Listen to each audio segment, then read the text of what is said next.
Dernière chose de la semaine passée concerne le Cameroun et la jeunesse. Je demande encore à la population camerounaise, surtout dans les grandes métropoles, et que le ministre de l'administration territoriale, les, les, les maires, les préfets, les sous-préfets puissent peut-être prendre ce message une fois de plus. Parce que, comme je le dis toujours, quand on annonçait ici les microbes en 2020, mai 2020, aujourd'hui on voit les phénomènes. Ici, ce n'est pas les microbes, c'est les gamins. C'est les enfants qui auront les couteaux et les machettes dans certains sous-quartiers et qui vont taillader la plupart dès la rentrée scolaire, la plupart des passagers qui passeront la nuit comme le jour.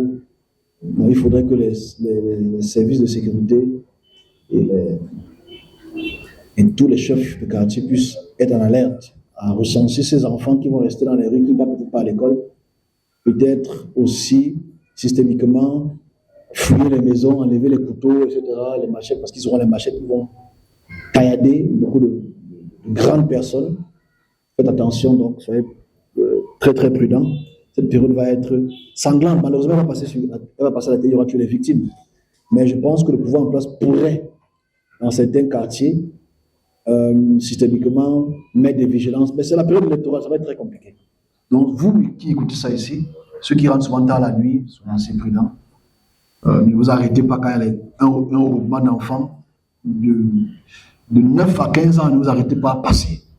Ne restez pas là pour dire, n'entre pas dans les fausses bagarres parce que tu es dans nous. Tu veux, non, n'entre pas. Ils ont les petits couteaux, les machins, ils vont taillader beaucoup de personnes. Ça va faire le journal, on va dire, la jeunesse est en train d'aller dans une mauvaise direction, comme on a vu et comme on a expliqué dans les différents modes opératoires que nos jeunes souffrent aujourd'hui.